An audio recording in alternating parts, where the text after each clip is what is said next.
Hello YouTube, this is Morgan Airspeed Prime here with my next Boruto manga review. This one's going to be for chapter 56, which is called Code. We also get a color page here with Sumire on the cover.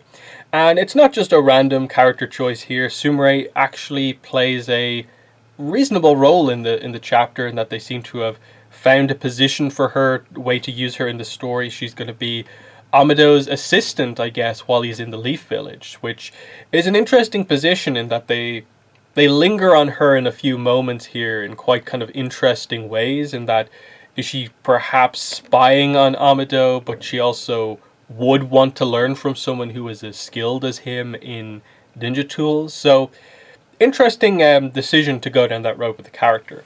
But overall, this chapter I thought was very interesting. We obviously didn't jump straight into a time skip. I think everyone had more or less predicted that. There was just too much setup stuff that they needed to do.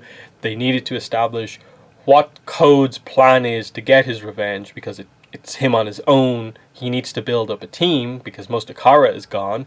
We need to establish what the Leaf Village is doing with Boruto, how Boruto feels about things.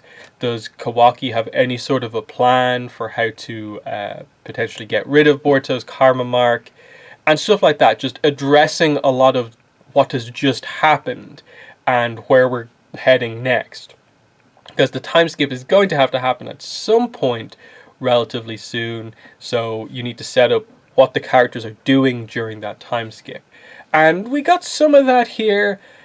It's a bit of a weird one in regards to, you could read it either way, I still think, after this chapter, as to, okay, Code's going to have a few years of planning before he strikes, or no, he should be maybe ready to go at the end of this volume. So this might be like a final arc before the time skip type thing, where Boruto maybe only gets to do like a little bit of training. But I also feel like if Boruto doesn't actually do substantial training to get to a certain level, who is fighting Code and these other cyborgs to give them any sort of competition, based on the way this chapter bigs up just how powerful Code already is, how powerful he will be if he gets his limiter taken out, and how powerful the other cyborgs actually are. So, very interesting one. I still can't quite picture in my mind where we're exactly heading next, when the time skip is going to happen, and when Code's, I suppose, attack is actually going to happen. But we'll get into the chapter here. So we open up, Boruto is on TV. We find out that this is sort of the cover story for what just happened. They're putting all of the plaudits, the hero status, on Boruto for saving the day in the previous event. But we find out that that is the positive to make up for the fact that Boruto is no longer allowed to go out on missions. Makes sense, because if Boruto overuses his chakra on a mission, Momoshiki comes out. He's also basically a ticking time bomb of, at any point within the next few weeks, few months, he'll be fully extracted from the karma mark, and Momoshiki's just back, fully reincarnated. So they have to keep an eye on Boruto just because of how dangerous the situation with the karma mark is. We cut back over to Amado, who is finishing installing Kawaki's new arm, which he reveals has been engineered from his own cells. It's one of the spares that he had made from before. This is where Sumire gets her chance to sort of be in the spotlight for a little bit. She's acting as more or less Amado's assistant here. Fun little dynamic with her and Kawaki, because she's so nice and Kawaki's kind of rude to everyone, so their dynamic's quite good. He does say Sumire is brilliant and a quick learner. I'd be in a world of trouble if you chase her off. And he's kind of asking, why are you being so happy and cheerful about all of this? And why is Sumire with you and not with Katasuke? And Katasuke says, that is what Sumire herself wanted. We were at a loss when it came to treating your body. It'll be good to have another member on your care team. So I guess that's the position that she's sort of in, is like Amado's assistant, and Amado's position is like, they're going to get information out of him, but he's also going to act as more or less, you're in charge of like the medical side for Kawaki. So she's, I guess, going to learn some of the same stuff that Amado learns, which I really, at this point, want to know what the full details on that are. How is he so much more advanced than like anyone else? How is he able to create such powerful beings like he is? What's the full story with him? I really want to know more about that. But anyway, Sumire says, I still only know the basics, but you can rest assured from here on out. Of course, avoiding injury would help too. Besides, you're always hanging out with Boruto, so I can ask you about him too. And immediately Kawaki's like, wait a sec, do you like Boruto or something? And she freaks out. So a little bit of fun here, brief shipping scene. And I love how the Boruto fandom, Naruto fandom, reacts to any shipping scene. It's always this major controversy, even though it's a very light, small, one of the few scenes in the entirety of Boruto that in any way hints at shipping, and it happens to be sort of consistent with one of the previous ones that they've done, which is that Sumire kind of has a crush on Boruto. Right now it's relatively one-sided, like Boruto is friends with her, but you don't quite maybe see that it's romantic in any way. Plus, Boruto has so much else going on. I think it's a nice little fun trait that, in the grand scheme of all of the characters in this generation, we don't really have any sort of romance set up, so I don't mind them doing at least a little bit here. I think it's more realistic that you have something going on. So, yeah, then we get a really interesting moment as Kawaki goes to leave. Amado is about to say something to him, but then he hesitates. And you get just a lot of interesting shots of, like, Kawaki looks back, Sumire looks back, and looks kind of like, what's going on here? He just decides not to say anything. Kawaki looks back again, and then just says whatever, and then Sumire looks concerned. Very weird dynamic there. And I think it's meant to sort of establish that Amado sort of wants to say something to Kawaki, but he doesn't want the Leaf Village basically to hear. He wants to say something one-on-one to him. But Sumire, I suppose, is maybe in the middle of this of like, has she been sort of like given this role to like sort of, you know, okay, learn from him, but also spy a little bit? So I'm not really sure what the full dynamic is there. We find out that Sarada, Mitsuki, and Inoshika Cho, they're all watching Boruto's interview on TV. And basically what we find out is like, yes, the Leaf Village have come up with a cover story that Boruto sort of saved the day. They're not mentioning his karma mark at all. But Boruto has been taken off all missions, and that means Team 7 is also off mission. So Sarada's frustrated by this because the team is on hiatus. This is where they Mitsuki says, well, at least in regards to Boruto's karma, they can't just sit around and do nothing. They're going to need to be proactive. Maybe Shikamaru has an idea or two, and they just cut away from it at that point. We then have a scene with Boruto on top of the Hokage stone monuments. Boruto looking very pensive here, quite serious. But he looks down and sees two girls sort of look up at him, and they just know how cute he is. So they've obviously seen him on TV recently. And he waves at them, but then he realizes in waving he's sort of shown off his karma mark. And then he puts his hand down and is just like, oh. And he's always reminded of it, that it's right there, that the whole burden of the karma mark is now fully on Boruto, now that he knows the full kind of details behind it. And so Kawaki comes up to talk to him and basically relays exactly sort of why Boruto should be concerned about the karma mark.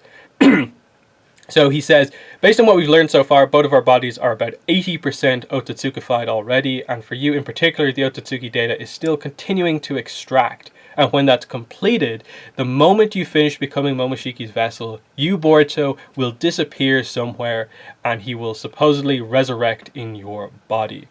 And Boruto just says, it sucks, I feel like I'm stuck in a nightmare. But Kawaki has an idea. I appreciate this. I appreciate them coming back to this of like, yes, within a week or two, maybe a month or two, to get that final 20%, Boruto is just going to be gone. Momoshiki will be completely back. This is literally just a matter of time. It doesn't seem like there's necessarily anything they can do to sort of slow down that process as far as we're aware, unless they introduce something new and different that we haven't heard about before. So what is the solution to deal with this? Because if we're going into a time skip, Boruto coming out of the time skip would be just turned into Momoshiki. So what's going on here? What are any solutions that we have? Kawaki says, why not prepare your own vessel by giving someone else a karma? And Boruto is shocked at this suggestion. Like, this is unbelievable to him. And Kawaki just says, it's only a hypothesis that he just came up with. If Momoshiki resurrects and you end up disappearing, if you had your own vessel somewhere, maybe you could also use it to reincarnate. And it's this really complicated dynamic of, like, they're basically saying that because Boruto's body is now mostly Otsutsuki DNA, or whatever way you want to refer to it as, because again, Boruto and Kawaki are valid candidates to be fed to the Ten Tails to become a chakra fruit. So they are considered like Otsutsuki bodies, basically.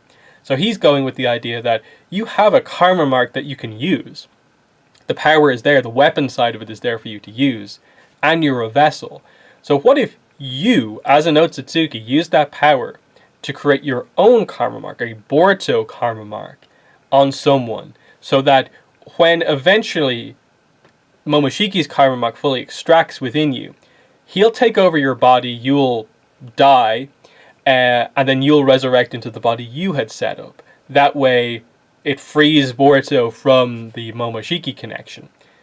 It's an interesting solution. It's a way to definitely get him out of it, but I can't quite see them going ahead with this in the manga, of like literally having Boruto die and then resurrect in someone else's body.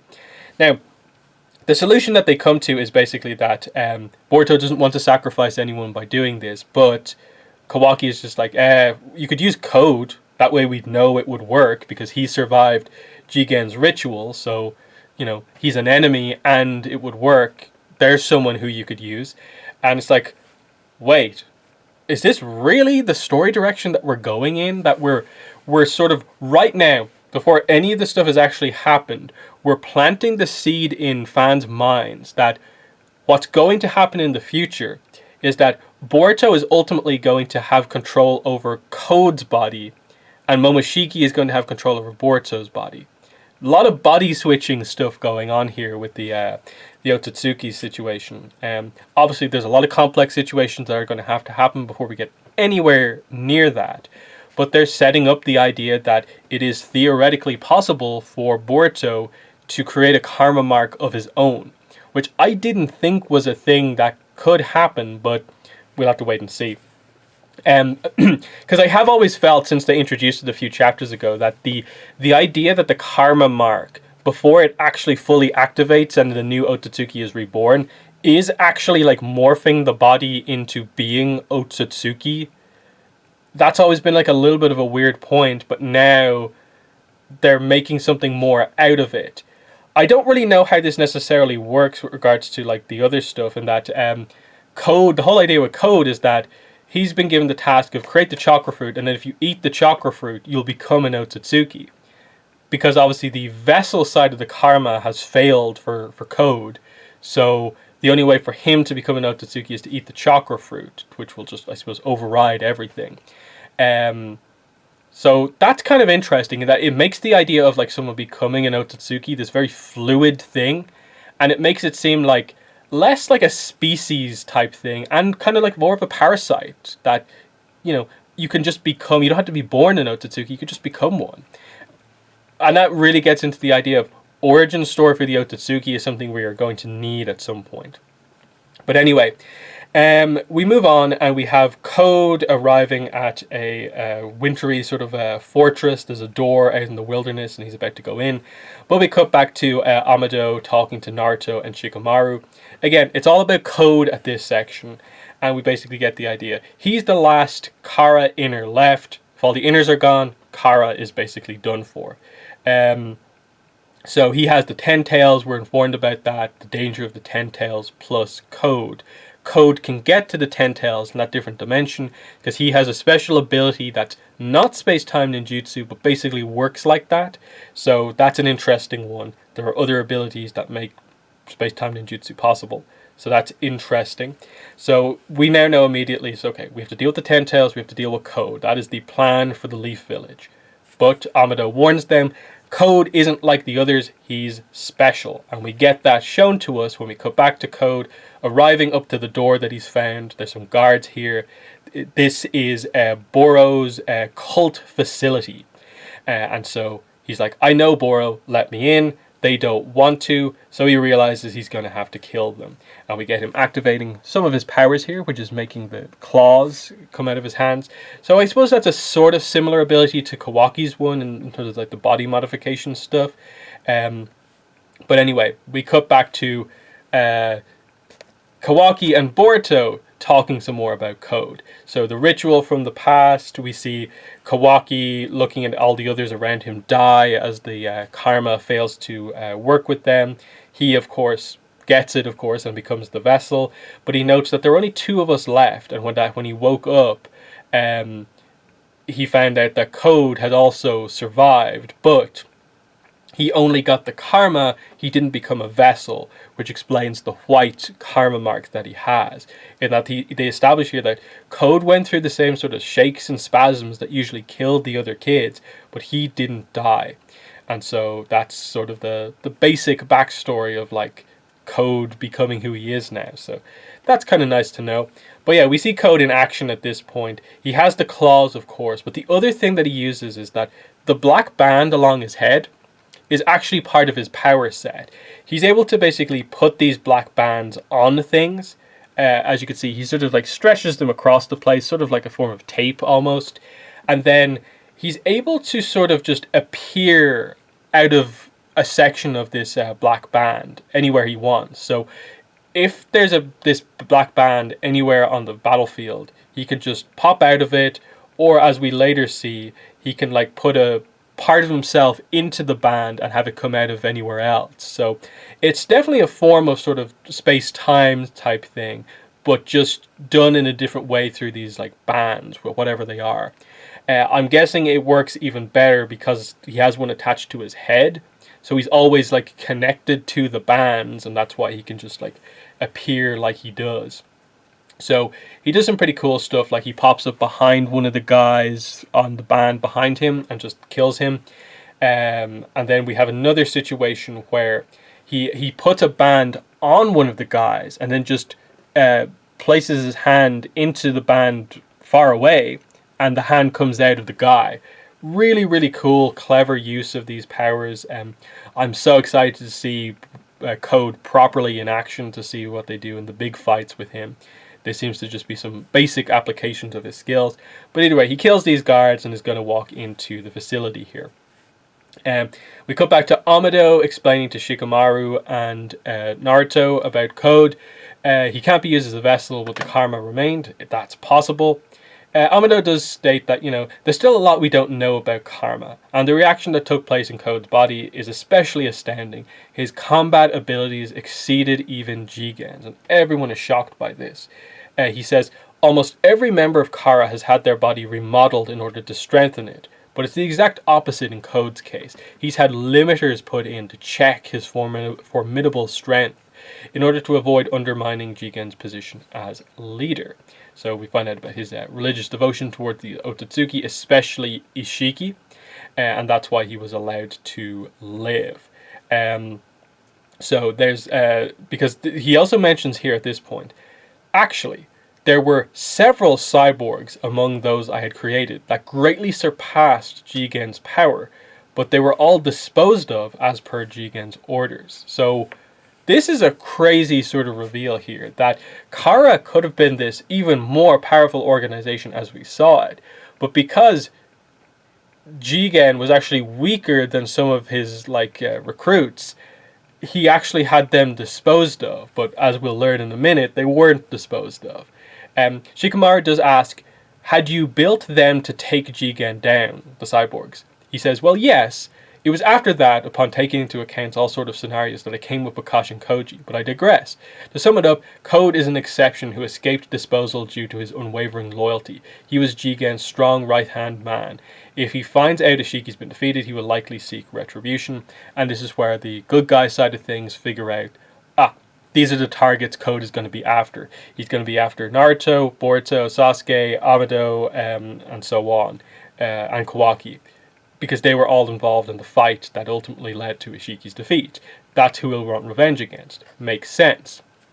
So the limiters on Code can only be rescinded by Amado, but he does say that If he were to kidnap and torture me, you'd be in trouble because I'd tell him straight away. He's not going to hold out for the sake of the information, he'll just say it. So they have to protect Amado at all costs, otherwise Code is going to be a nightmare to deal with. So Naruto decides, okay, we have to share this information with the other nations, the other villages. Go Kage Summit time. So we're getting the 5 Kage Summit coming up at some point where Naruto will inform the rest of the world about what's happened. Wonder what sort of stuff is going to go on here in terms of like Naruto. My guess his power level is going to be more in line with the other Kage at this point.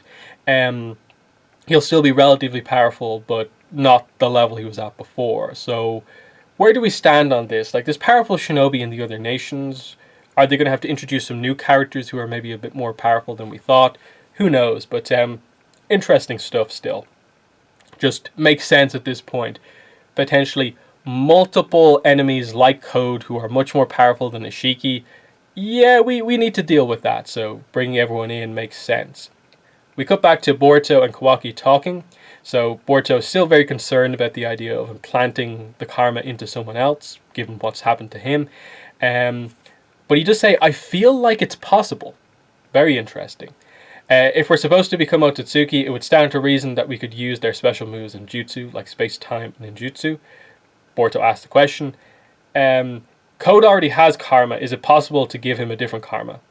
Kawaki doesn't know, but he survived getting a karma, so he is a valid candidate for a karma. It's logical to deal with him first and go for him as the option. So that's what they're dealing with here. Kawaki says, let me tell you, Code is strong. Stronger than Delta and Boro as far as I know. He's not the type of enemy you'd normally want to go up against. And this is a really key line here from Boruto. Dad no longer has Kurama's power, so he won't be as strong as he used to be. Besides, we can't just keep depending on him forever. We've got to step up. I think that's really key, and it's probably a sign that a time skip is coming up quite shortly, is that this is the real statement at this point. Naruto is weaker than he once was. It is now time for the younger generation to step up and potentially move on and surpass the previous generation. This is kind of what we've been waiting for, I think, in the series for it to really take off, is that now we're kind of in a situation where Naruto and Sasuke are not the solution to every major problem that comes up. Boruto theoretically now has a higher potential limit than Naruto or Sasuke. We've needed this for quite a while, so I'm glad that we're going into training, because next page, I don't know how strong this Code is, but do you know, Kawaki, what we shinobi do in times like these? We train. So, training arc, I guess. I don't know how much they're going to accomplish unless they go into a time skip here. Boruto, I think, needs a lot of training to be at the level where he can potentially fight Code. This is not just a case where he's going to learn a new Rasengan and that's it. He needs a full, he needs to be a lot better than he is right now. So we'll see what happens there in terms of what training he goes to do, when that training will or will not happen. It's an interesting situation. Anyway, so Code finally gets inside of the facility. He talks to a guy named Bug, and he's like, Jigen's dead, Boro's likely dead too.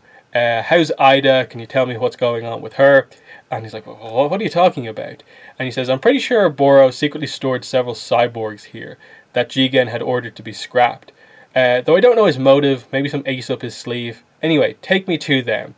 So the guy's like, okay, you'll pay me for this, right?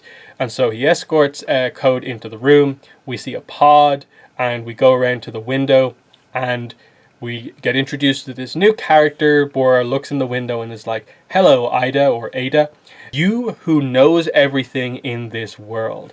And so we end the chapter with the reveal of a new character, one of these powerful cyborgs who is much more powerful than Ishiki.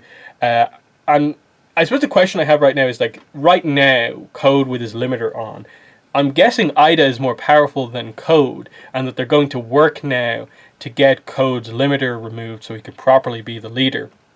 But he's obviously going to feel like the leader now because he's been given the task by God, basically, in his mind. So what is he going to ask her? How does she know everything in the world? Is that just that she's clever, or are they trying to get some sort of an idea of, Like, literally, she has like a special ability where she knows everything about everything. To me, the interesting information would be that if Code is going to ask something about the Otsutsuki, some way to accomplish his goals or something specific he wants to know about them, that would be very interesting.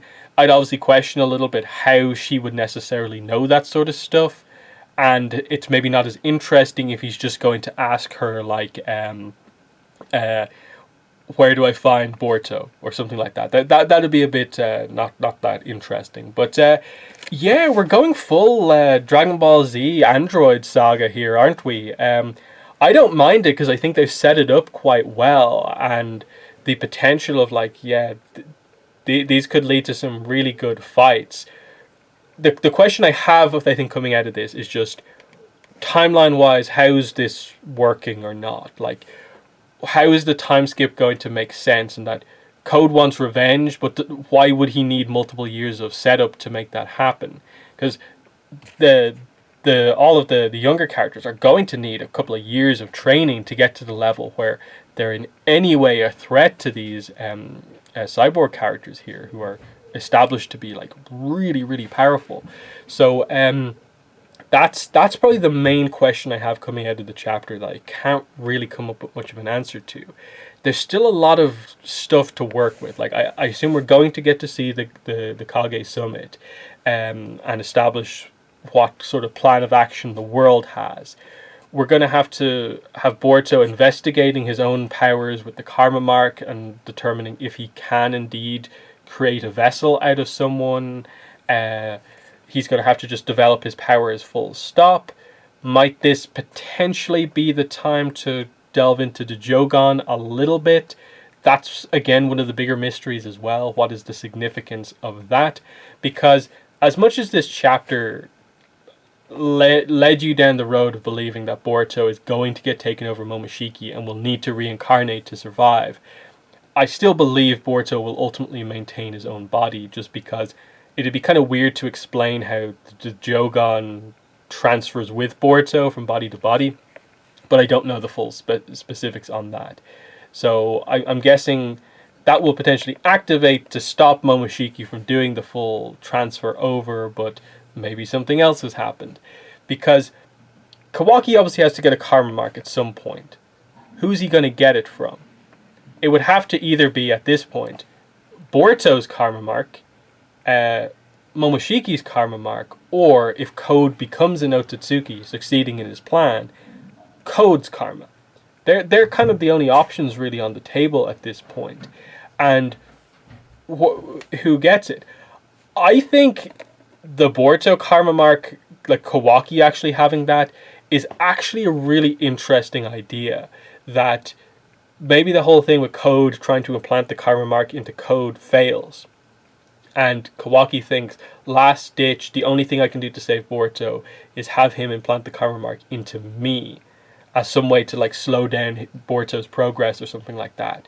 And Boruto does it, but the reason Momoshiki doesn't take over Boruto is actually because of the Jogan. So there's this sort of tragic aspect to it or something like that. I don't know. There's a lot of moving parts here before we get to, I think any sort of answers. I'm excited to see what they do with like Ada, and the other cyborg characters going forward.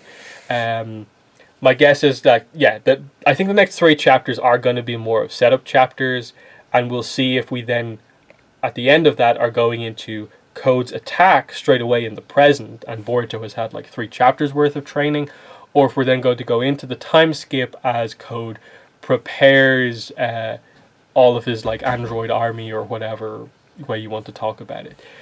So yeah, I think that's pretty much everything I want to say about this chapter. In the comments, let me know what your thoughts were on this one, and then just be aware that I review the Boruto anime episodes every Sunday, and I'll have a prediction video about chapter 57 out about a week or 2 before the release of chapter 57. So that chapter is coming out April 20th. So probably around April 10th or so, I'll have some sort of a prediction video ahead of that chapter. But yeah, that's been the video. Thanks for watching, and bye.